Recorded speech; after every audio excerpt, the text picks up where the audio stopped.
യൂറോപ്പിൽ നിന്ന് വന്നിട്ടുള്ള ആദ്യത്തെ വർക്കിംഗ് ഡേ ആയിരുന്നു. അതുകൊണ്ട് തന്നെ ഇന്ന് ഓഫീസിൽ പോകാൻ ഭയങ്കര മടിയായിരുന്നു. ജോലി ഉണ്ടെങ്കിലേ ട്രിപ്പ് പോകാൻ പറ്റത്തുള്ളൂ. അതുകൊണ്ട് നല്ല പിള്ളയായിട്ട് ഞാൻ ഓഫീസിൽ പോയി. തിരിച്ചു വരുമ്പോഴത്തേക്ക് വന്നിട്ട് എത്ര ക്ഷീണമാണെങ്കിലും എന്തെങ്കിലും കുക്ക് ചെയ്ത് കഴിക്കണം എന്ന് എന്റെ മനസ്സിലുണ്ടായിരുന്നു. ഇത്തിരി കഷ്ടപ്പെട്ടാലും കുറച്ച് കപ്പയും മീൻകറിയും വെക്കാന്ന് വിചാരിച്ചു. കാരണം ഈ ബ്രെഡും പിസയും പാസ്തയും മാത്രം കഴിച്ച് മനുഷ്യന്റെ നാവിലെ രുചി വരെ പോയി. കാര്യം നമ്മൾ 16 ദിവസം അവിടെ നിന്നുള്ളൂ. പക്ഷേ ഈ ചോറും ഒരു കൂട്ടാനും ഒക്കെ ഏറ്റവും മിസ് ചെയ്തത് ഞാൻ അപ്പോഴാട്ടോ. നേരത്തെ വീക്കെൻഡ് ആകുമ്പോഴത്തേക്ക് ഞാൻ എപ്പോഴും ചോദിക്കും നമുക്ക് ഇന്ന് ഇംഗ്ലീഷ് ബ്രേക്ക്ഫാസ്റ്റ് കഴിക്കാൻ പോകാന്ന്. ഇനി കുറച്ച് നാളത്തേക്ക് ഞാൻ അത് ചോദിക്കത്തില്ല. കാരണം അത് തിന്ന് ഞാൻ മടുത്തു. നമ്മുടെ ദോശയും അപ്പവും പുട്ടും കടലയൊക്കെ കഴിക്കുന്നതിന്റെ സുഖമൊന്നും അതിനല്ലെന്നേ. വന്നപ്പോഴത്തേക്ക് ഞാൻ ക്ഷീണം പറഞ്ഞൊന്നും ഇരുന്നില്ല. നേരെ കടയിൽ പോയി സാധനങ്ങൾ വാങ്ങിച്ചു കുക്ക് ചെയ്യാനുള്ള. എപ്പോൾ തന്നാലും ഞാൻ പറയാത്തൊരു സാധനമേ ഉള്ളൂ, അത് കപ്പ. ഇതിപ്പോ ഉണ്ടാക്കിക്കൊണ്ട് നിൽക്കുമ്പോഴത്തേക്ക് ഞാൻ എന്തുമാത്രം ടയർഡാണെന്നറിയാവോ. കാരണം പുറത്തിപ്പോ എന്നാ ചൂടാ. ദുബൈയിൽ ഇപ്പം 48 ഡിഗ്രി ആ ചൂടെന്നൊക്കെയാണ് പറയുന്നത്. നമ്മൾ പോകുമ്പോഴും വരുമ്പോൾ മാത്രമേ വെയിൽ കൊള്ളുന്നുള്ളൂ. പക്ഷേ ഈ പുറത്ത് നിന്ന് വർക്ക് ചെയ്യുന്നവരുടെ അവസ്ഥ ഒന്ന് ആലോചിച്ച് നോക്കണം. അപ്പൊ ദേ നമ്മുടെ മീൻകറി ഇവിടെ റെഡി ആയിട്ടുണ്ട്. കപ്പയ്ക്കുള്ള അരപ്പും കൂടെ ആക്കി കഴിഞ്ഞാൽ ഒന്ന് എത്രയും പെട്ടെന്ന് ഇത് കഴിച്ചാൽ മതിയെന്ന് എന്റെ മനസ്സിലിപ്പോ. ക്ഷമ വേണം, സമയം എടുക്കും. നല്ല കിടുക്കൻ കോട്ടയം മീൻകറിയാ. ഇത് വെന്ത് കിട്ടാനുള്ള സമയം എനിക്കില്ല. ഇനി മുന്നേ ഞാൻ അതിൻ്റെ അകത്തുനിന്ന് പെറുക്കി എടുക്കുന്നുണ്ട്. കുറച്ച് മീൻകറിയും ഒക്കെ ഒഴിച്ചിട്ട് ഇതിൻ്റെ അകത്തുനിന്ന് ഒരു കഷ്ണം കഴിക്കുമ്പോഴത്തേക്കുണ്ടല്ലോ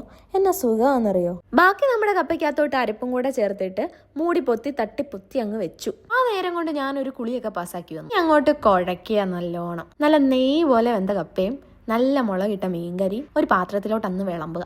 പിശുക്കൊന്നും കാണിക്കാതെ ലാവിഷായിട്ട് ആ മീൻചാറ് എടുത്തങ്ങ് ഒഴിക്കുക. കപ്പ നല്ല കുതിര മീൻകറി ഒഴിക്കണം. വായിലിപ്പോ കപ്പലോടാനുള്ള വെള്ളമുണ്ട്. എന്നാ ഒരു കളർ കോമ്പിനേഷൻ ആണെന്ന് നോക്ക്. കണ്ടില്ലേ, കപ്പ ഇങ്ങനെ മീൻചാറി പൊങ്ങി കിടക്കണം. ഇനി എനിക്ക് പിടിച്ചു നിൽക്കാൻ പറ്റത്തില്ല. ഇത് കഴിച്ചപ്പോഴത്തേക്ക് എനിക്ക് കിട്ടിയ ഒരു സന്തോഷം ഉണ്ടല്ലോ, ഒരു സംതൃപ്തി. അതിപ്പോ ഏത് യൂറോപ്പിൽ പോയാലും കിട്ടത്തില്ല.